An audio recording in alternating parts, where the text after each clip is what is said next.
Voilà, je suis devant le mur des noms.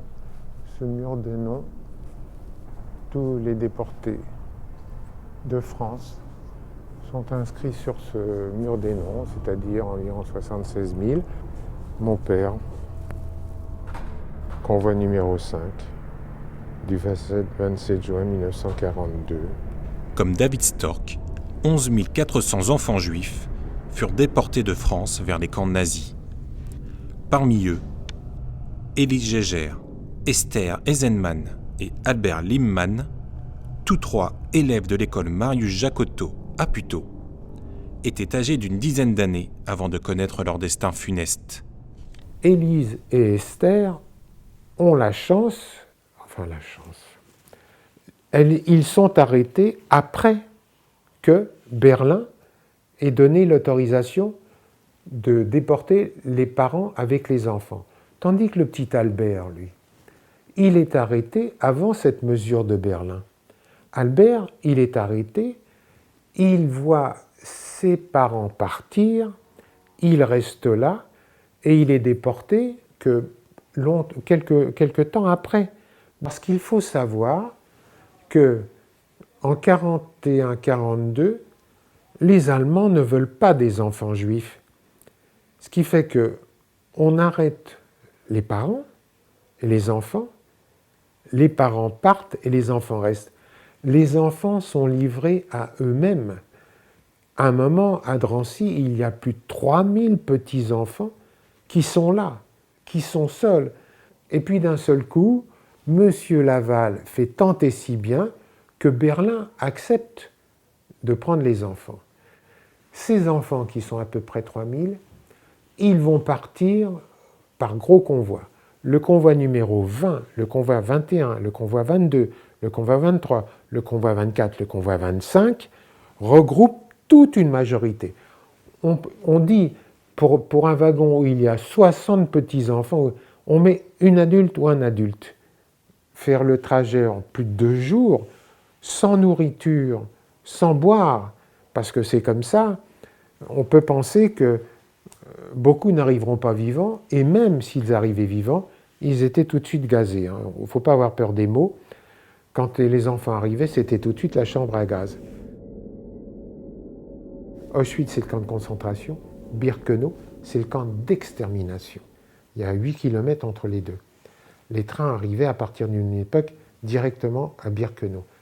On faisait descendre les gens avec les chiens brutalement, on les faisait mettre sur des fils, et au bout de la file, il y avait un soldat ou un médecin, SS, qui était là, et sur un regard, lui, il avait le droit de vie à un seul regard, c'est-à-dire à gauche, c'était la chambre à gaz, à droite, c'était le sursis au camp. Alors, les femmes enceintes, avec des petits, les handicapés, les vieillards, ceux-là, c'était pas des... En principe, il y avait 75 à 80% des gens qui étaient tout de suite gazés. Auschwitz, à sa meilleure période, pouvait faire disparaître 8000 personnes par jour. Un convoi qui arrivait à 8 heures du matin, 2000 personnes, à 10 heures, il n'y avait plus rien. Les bagages étaient partis, on avait tout arrangé, les gens avaient disparu et on attendait le suivant. En France, la guerre de 14, c'est 1,5 million d'hommes qui ont été tués, sans compter les centaines de milliers blessés ou handicapés. Et bien, à Auschwitz, il y a eu près de 1 200 000 personnes qui ont été exterminées. En 14-18, ça fait 5 ans. Là, de 42 à 44, on en a exterminé plus d'1 million.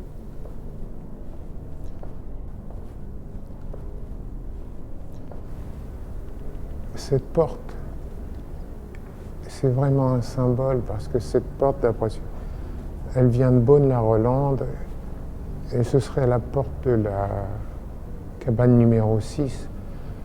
Et sur des documents que j'ai réussi à avoir grâce à Serge Klarsfeld, mon père était à Beaune-la-Rolande et lui aurait été dans cette cabane numéro 6.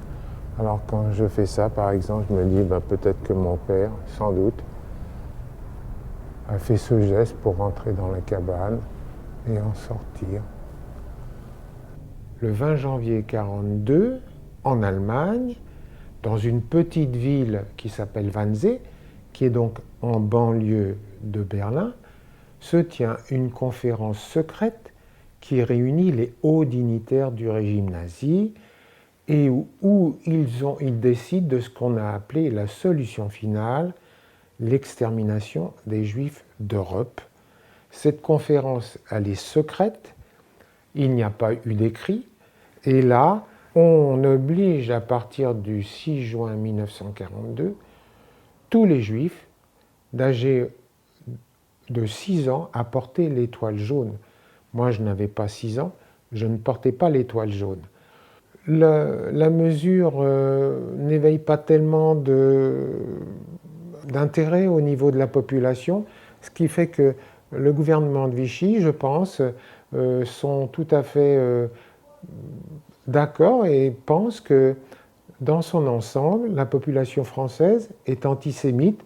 Et puis arrive le 16 juillet 1942, où là a lieu la fameuse rafle qu'on a appelée du Veldiv.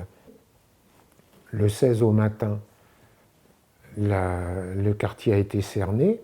La police, évidemment, avec des autorités allemandes, mais la police était très très zélée, est intervenue. On appelait les gens de la rue, et on montait dans les escaliers, on tapait à la porte des appartements. Ma mère, dans sa tête, il s'est passé quelque chose, elle a dit « Moi, je n'ouvre pas, je ne réponds pas ». Toutes les familles juives qui habitaient sont parties. Quand je dis famille, les femmes et les enfants. Mais à partir du moment où ma mère n'a pas ouvert, à ce moment-là, il faut fuir. Il faut fuir parce qu'on va venir nous prendre à n'importe quel moment. Donc ma mère prend quelques petites affaires et nous fuyons. Nous sommes, nous, cachés dans un refuge et à ce moment-là, une famille vient pour me prendre, une autre famille vient pour prendre mes 2 sœurs et nous partons donc dans la banlieue parisienne, à côté d'Argenteuil, une petite commune qui s'appelle la cité d'Orgemont. Bon, nous avons été inquiétés à 3 ou 4 reprises, où il a fallu partir précipitamment, parce qu'on pensait qu'il y allait avoir une rafle, mais ça ne s'est pas fait. À chaque fois, nous revenions. Je n'ai jamais eu à souffrir de l'antisémitisme. Moi, j'allais à l'école maternelle, je ne savais même pas que j'étais juif. Nous, à Puteaux, nous avons quand même 2 justes, 2 putéoliennes, Madame Marmajou et Madame Roux. Ce qui s'est passé, c'est que en 1939, il y avait environ 320-330 000 juifs en France. Il n'y a eu que 80 000 juifs qui ont été tués, déportés, exterminés, tout ce que environ 80 000. Ça fait donc à peu près 25% de la population. Mais comparé à un pays comme la Hollande, où on parle de 90 à 95%.